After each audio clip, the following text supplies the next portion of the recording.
I'm Alejandro.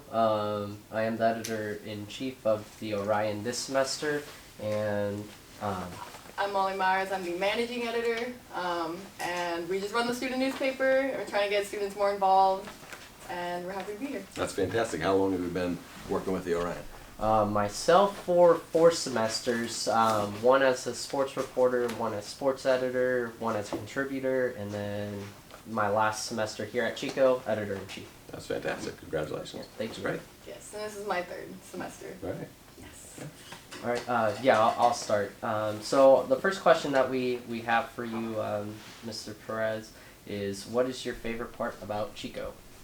It's pretty easy. It's the people here. People here and the people that have been here. So I love interacting with our students, getting to know everybody. Faculty and staff are great. People around here are just really very welcoming, very kind.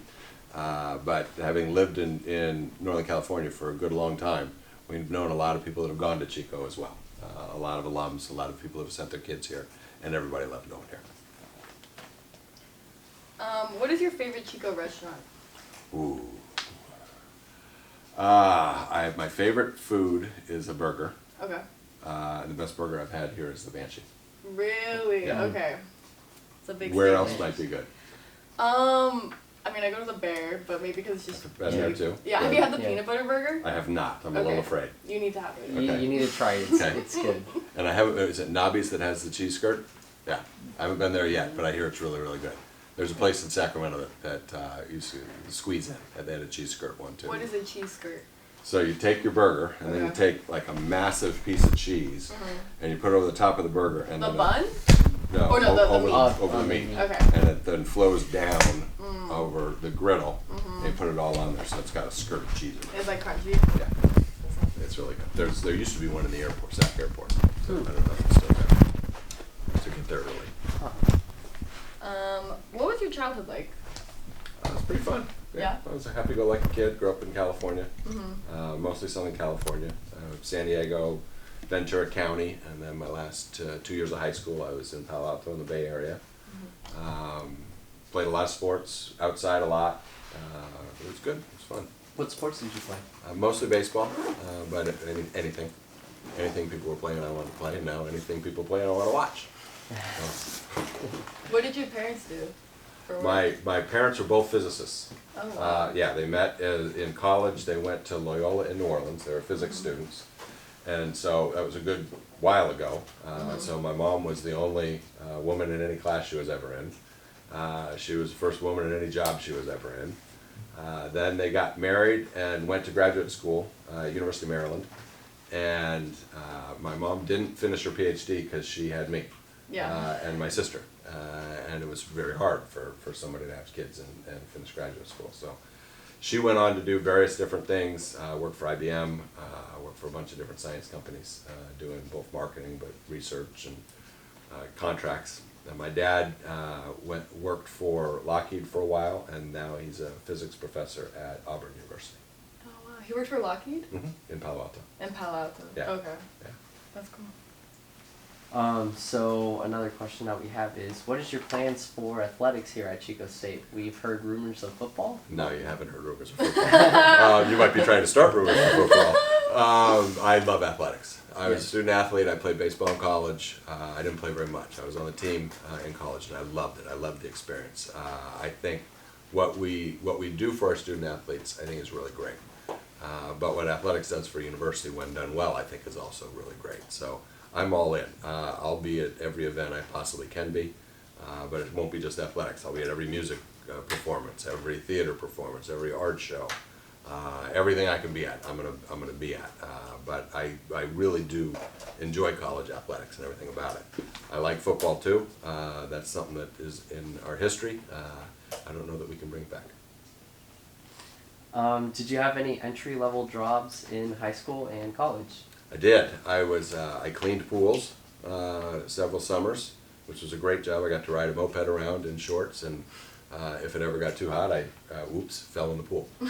So it wasn't so bad. Probably my best summer job, I was a raft guide on the South Fork of the American River when I was in graduate school.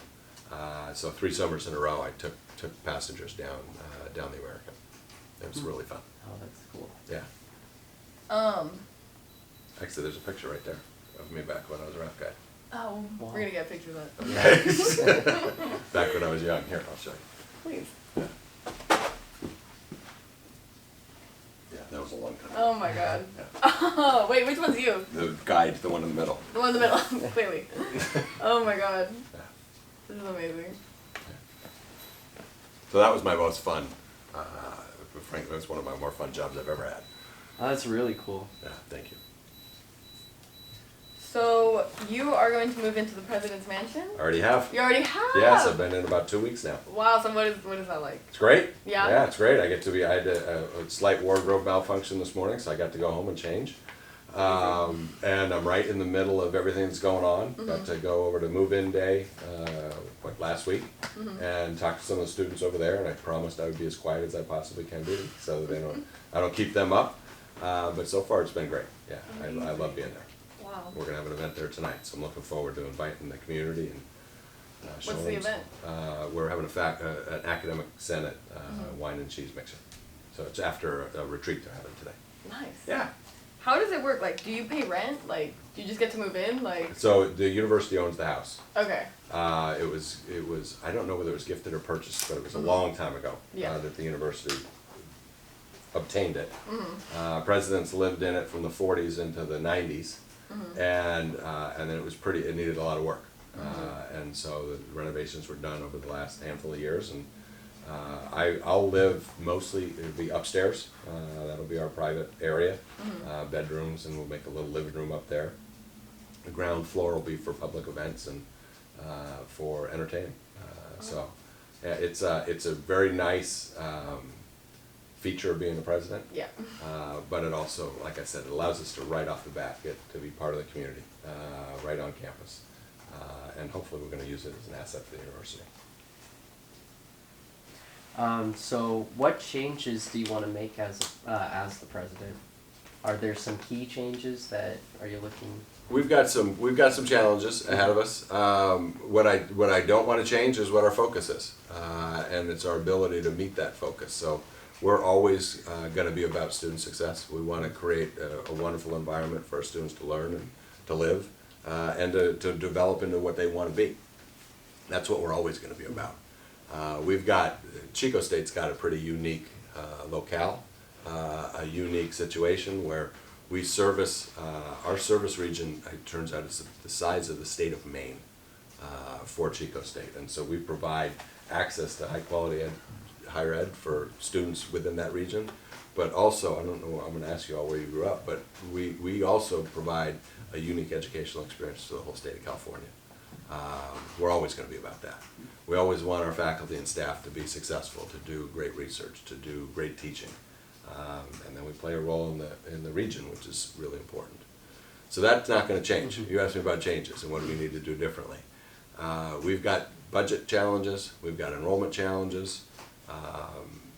Those are going to, if we don't change our budget, if we don't change how we're doing, it will impede our ability to meet our mission. And so what we're going to be working on and what we'll continue working on is how are we going to make sure that we can continue doing what we need to do by either generating new revenue, refocusing the way we're doing things, but also getting out there and getting more students to come back to Chico. Do you want to jump to the next one after the second one? The third one? The EdSource one? Yeah. Yeah, so according to an article on EdSource, during your tenure at San Jose State, students had called for the university to hire additional staff in the Title IX office to produce quarterly reports for better transparency between the university and students. Why was that proposed, and did you try to accommodate that? Well, we did accommodate that. Yes. You'd have to ask students why it was proposed, but at San Jose State, like Chico State, like every CSU, we've been looking at how we've been handling our Title IX offices, how we've been complaints, investigations. All of us need to staff up better than we have been. It's exceptionally challenging when everybody's trying to hire Title IX investigators and coordinators. The market's not, it's not an easy market to get into. I'm proud to say here at Chico State we've had a relatively well-staffed office that has done a really good job. At San Jose State, we were exceptionally challenged to hire people, and so we hired outside consultants to come in to do the work, to make sure that all the work was getting done as we were actively searching to fill the positions internally. So I think if you look, I don't know where they are right now, I've been paying attention to what's going on up here, but we were working on it. And I talked pretty consistently with those students about what we were doing. Mawil, can you just check that my phone is recording? Yeah. Thank you so much. Okay. So recently, there was a shooting off campus. You were talking about we're gonna party with city officials and landlords on additional safety measures for the neighborhoods where everybody lives. Is there any update on gun safety or just like working with everyone? Well, we're gonna, like I said, you said we're gonna party with them. We're gonna Partner. talk with partner. There Partners, we go. Yeah, we're gonna excuse me. partner. That's okay. We're gonna partner Party with with the our city, landlords. with the landlords. We're gonna continue Yes. talking about Yes, what yes. we need to do. It is people can't learn. People can't live if they don't feel like they're safe. We live in a city. Things happen, but we want to make sure that we're providing as safe an environment as we can. I'm not sure what strategies that will entail, but I got a meeting later with our chief of police, and we'll be talking about what do we need to be doing both on campus and in our surrounding areas. What can we possibly do? And then, is there any update on the school being able to lock the doors in case of an emergency? Well, we've got a lot of our locks are electronic, and I Yeah. believe we can lock those centrally. Okay. We're working on a plan on how do we make sure that all the ones that aren't electronic, we can transfer Yeah. those over. We gotta put together a plan of how we get that done. Because just because like our professors like will always say like we have no ability to lock the doors. Well, a good portion of our classrooms are electronically done, so I Yeah. believe those are. The ones that aren't, particularly like over in Holt Hall, we transitioned those last semester, and maybe over the summer as well, to make it so they had push button locks on the inside of the doors. Okay. Do you have any update on what's being done to improve Chico State alerts, like running multiple tests? Because we came into an instance yesterday where some people got the message about the possible person with the brandishing a gun. Yes. Everybody got it at a different time. Some people didn't receive an email, the initial one, I Yeah. should say. So is there any possible testing being done for Chico State alerts to inform students about those kinds of instances, or? So what's interesting, and this came up in a conversation yesterday probably early afternoon, so after the morning, might have been late morning. There's a distinction between Chico State alerts, which we're transitioning to, and we may have finished the transition to a new program, which will get things out pretty quickly, and our timely warnings, which we do based on Clery law. And so what everyone received yesterday morning was a timely warning, which goes out through a system which can't send, I don't know what the number would be, 20, 30,000 emails all at the same time, so they cycle through. When we do Chico State alerts, which we did last semester when we locked down the university. Yeah. We did that on the old system, and that went out really slowly, and not everybody got it, because not everybody had opted in. So we've transitioned to a new program where everybody's in automatically. People can opt out if they want to, and that will get them out really quickly. I don't know that we've done testing on that new system, but on the old system we did the testing and then identified our need to move. Because I remember when we were using Chico State alerts, they would run multiple tests That's throughout right. the entire semester. That's right. So yeah, we just kind of wanted to Yeah, see. what I don't know is I'm pretty sure we're finished with our transition to the new program. I would imagine we're gonna be running alert tests once we get finished. How can you apply your knowledge and research of economics to help the school in this time of financial strain? That's a really good question. I saw you've written a lot about economics. I have, not necessarily about college budgets. Yeah.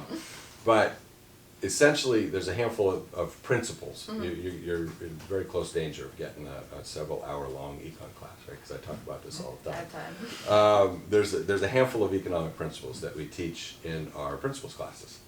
One of those things that we talk about are marginal costs, average costs, how when we do something, how does it impact what we're spending, how does it impact what we're getting?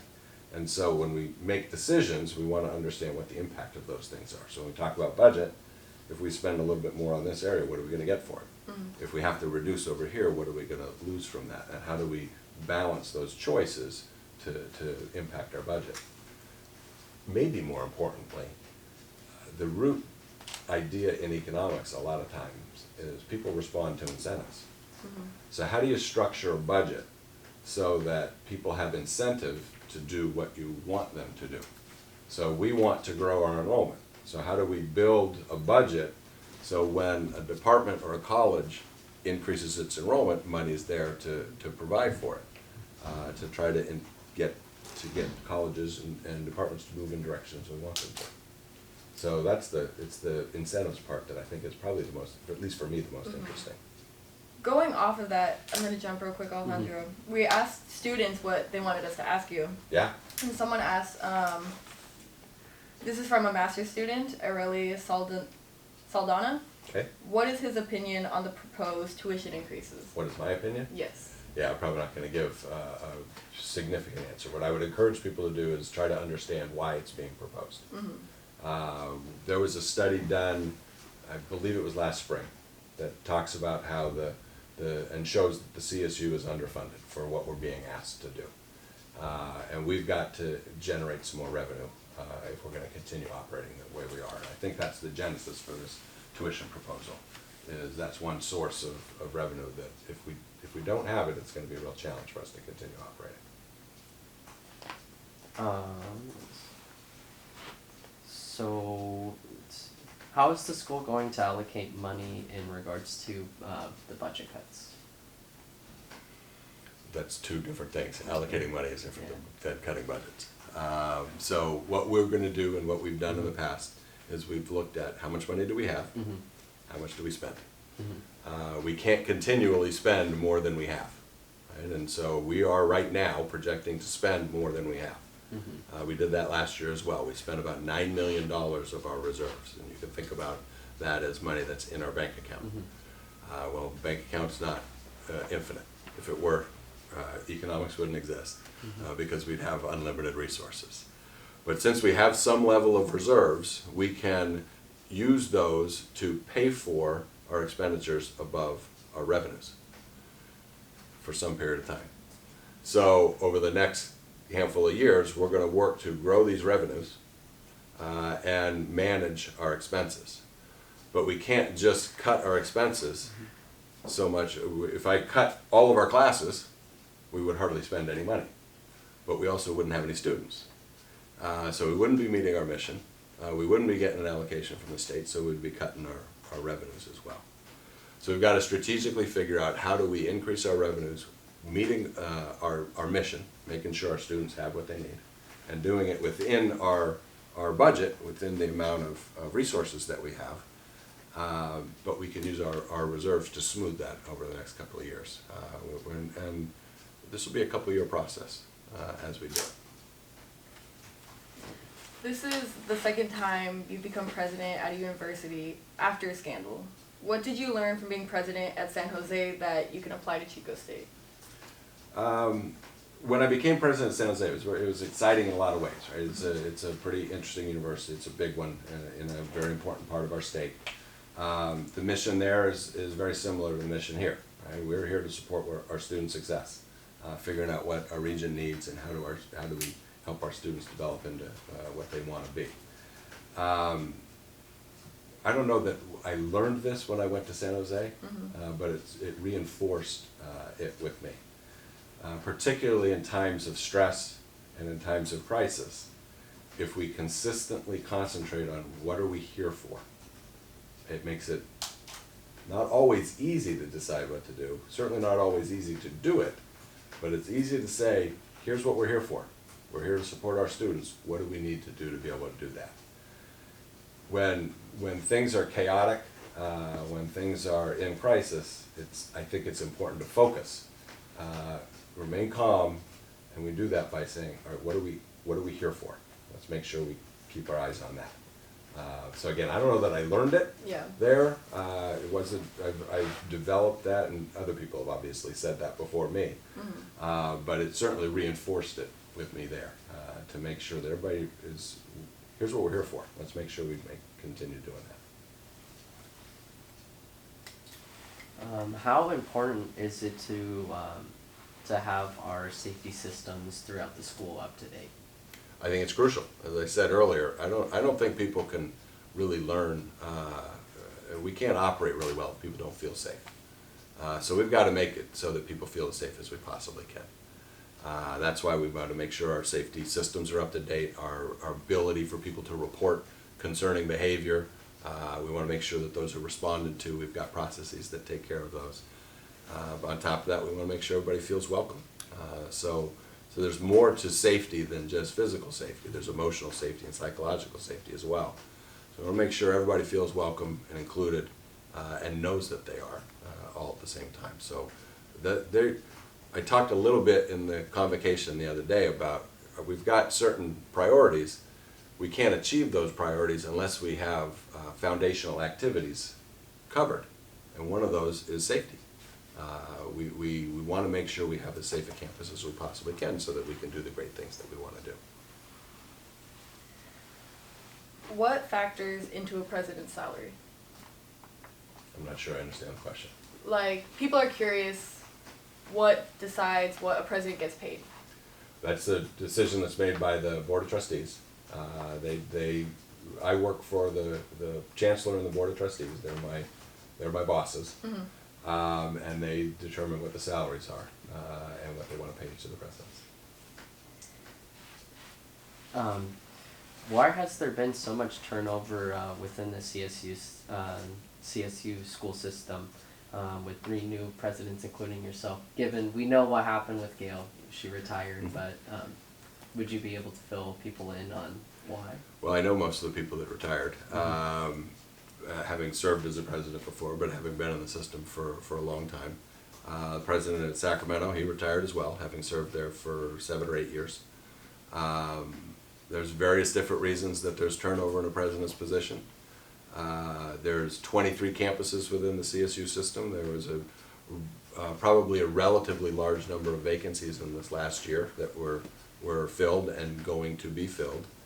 I think if you looked across the country, you're seeing certainly increased turnover in presidential or chancellor positions, depending on how they're termed on those campuses. Some of that may be people served as president through COVID, and it was hard for students, it was hard for everybody, it was hard for administrators as well. It was hard working through COVID, doing what we needed to do. Some of them may have gotten to the end and decided, you know what, I've done my service. I'm not sure that I want to do it anymore. I can't speak for any individual president. You've got significant challenges on campuses all across the country. And so, look at Inside Higher Ed, look at the Chronicle of Higher Ed. There's a lot of turnover these days. What would surprise students to learn about you? I don't know. What do you think? What do you think students Possible think about hobbies? president? Hobbies? I play a lot of golf. Where do you Actually, play? I don't play a lot now. Oh. I like to play a lot of golf. I don't have a ton of time these days. I hang out with my wife and my dogs and my kids when they're in town. I got a good set of friends that I like to spend time with. What would be surprising? I don't know what people's opinion of me is, so that's hard part of what I'm trying to figure out. Yeah, what they're would still be trying to get to know surprising. you, I that's know, the thing. I Yeah. know. But we were interviewed yesterday, and my wife said I'm a lot more fun than people might think I am. But she's fond of me, so it's hard to. I don't know that she's an unbiased critic on this one.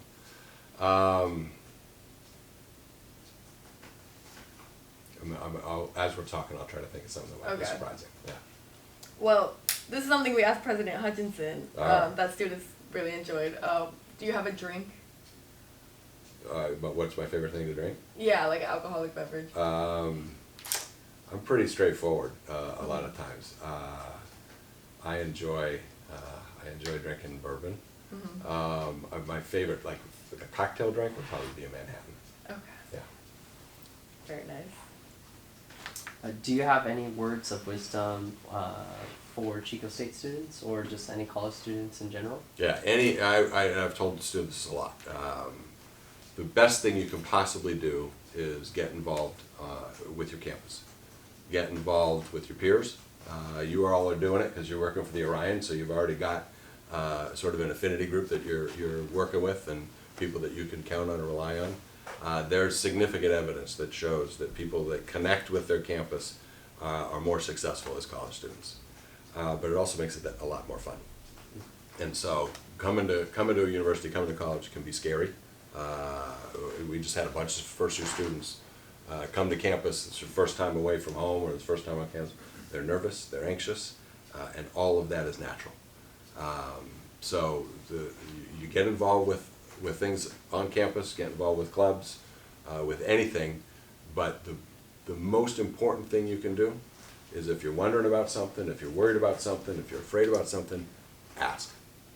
We've got a couple of thousand people that come to work every single day for one purpose, and that's to have you have a good experience here. I sit in here all day waiting for somebody to come ask me questions. So just ask. If you need something, you reach out. We're here to help. That's my biggest piece of advice. Don't be afraid to ask. Going off of that, you've helped close equity gaps at Sacramento State. Speaking of making people more comfortable, how do you plan to promote diversity and inclusion at Chico State? As I said, it's one of those foundational activities, right? We can't be successful if people don't know that they're welcome here. Yeah. And so when we talk about diversity and inclusion, that's a big part of it. We want to actively we already have a very diverse student body. We want to know that each and every student knows they belong here.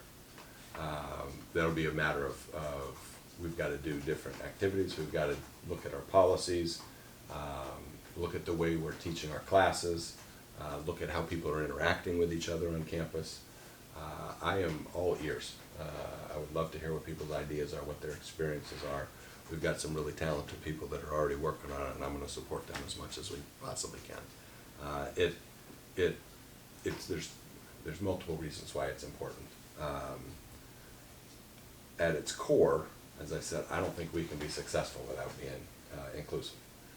But I don't really want to live in a society where people don't feel welcome either. So there's a bigger societal reason for what we should be doing on this campus, what we need to do.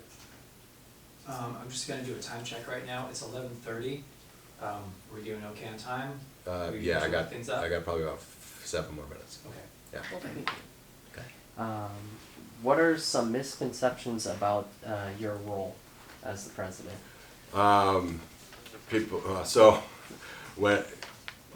When I went to San Jose State, and I was interim president there, one of the first questions I got asked was, how are you going to fix the cost of living in the San Francisco Bay Area? And I bring that up because people think the president can fix everything. I have influence, right? I have some ability to make some things happen on campus. But we don't get anything done if we don't have everybody on campus pulling forward. My job is to try to activate people's passions, see what people are interested in. How do we marshal that together to support our students, support each other, and support our region? So the misconception is the president can change everything. The president can't. I can influence things, but you got a lot of really good people here that already work here. We want to activate them to continue doing the great work that they're doing and maybe amplify it in different ways. What do you think the president does? I can tell you what's true and what isn't. Fundraising. I do fundraising, yes. Yeah, that is not a misconception. That's a reasonably large portion of my job because we, as I said, we need more funds to be able to support what we do. The other side of fundraising is we're out talking to people about how great I loved it. Anything that helps our students feel connected to a group, that helps feel connected to the university, I think is good. So I support anything that makes that happen. Daniel underscore Rod 91 asked, why did you let go of the College of Agriculture, the dean? His first action as president is to fire someone. Question mark, question mark, Question mark, question mark. That's a lot of question mark, Yeah. but as you can imagine, I'm probably not gonna talk about personnel issues. Then this one is from Brenda underscore 0.0. What drew you to Chico State? It's a great place. It is, my wife and I have chosen to live in a college town since 1997, except the 1 year in San Jose, which is not a college town. But we like it. We like living in an environment like this. I love what we do in the CSU. I love our mission. I'm pretty straightforward, as I said, pretty easy to predict. We support our students, we support each other, and we support our region. That is, for me, a great mission to be able to come to work with every day. And when we talk about Chico State, it's super important that we do it well. And if we come and do our jobs well, we impact a lot of people positively, and I think we can do it at Chico State. And we do it at Chico State as well as anybody. So that's what drew me to it. It's the people we get to be around and the place we get to do it. Wendy Davia asked, what does Wildcat Pride mean to you? Well, I mean, it's got some, obviously some athletics ties to it, as that's our athletic mascot, but it's our university mascot too. So Wildcat Pride is pride in what we are as a community, what we are as a university, and what we mean to each other. So when you travel around the state, and frankly around the country, there was Wildcats everywhere. I was going to a chancellor's office meeting, a board of trustees meeting in Long Beach, and so I was taking I think it was Uber from the airport, and a taxi driver grew up in Chico, and he was a Wildcat. I see him in the airport, and everybody talks about how their experience here was great, how they loved being around the people here. Wildcat Pride, another way to think about it, people here are genuinely, I think, really like it. They like being part of Chico, they like being part of Chico State, they're very proud of that. It's a community that builds that, and that's what Wildcat Pride probably means to me, that wonderful community we have. Okay, we're getting up on time. Could we do one more question each?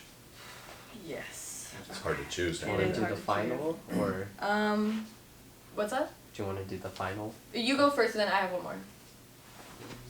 I'm gonna ask. Or I'll just do mine, and then you. Yeah, go okay. for it. Did President Hutchinson give you any advice on her way out? So I've known Gail before I came here. We've worked together. I'm a big fan of hers. I was very appreciative when she asked me to come here and be the interim provost. So we talked pretty consistently for 6 months while she was president and I was interim provost. Her advice to me, it's not shocking. Right? Continue supporting our students.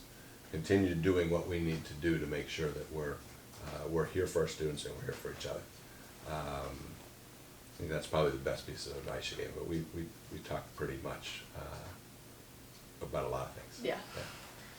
Last thing that I want to ask is, is there anything that you would like to add or tell students? No, I just thank you for coming here. Thank you for being Chico State students. Thank you for choosing Chico. What I would ask also is if you need something, if there's something that can make your experience better, let us know. That's what we come to work for. And sometimes, like I said, I'm still trying to think of something that might be surprising.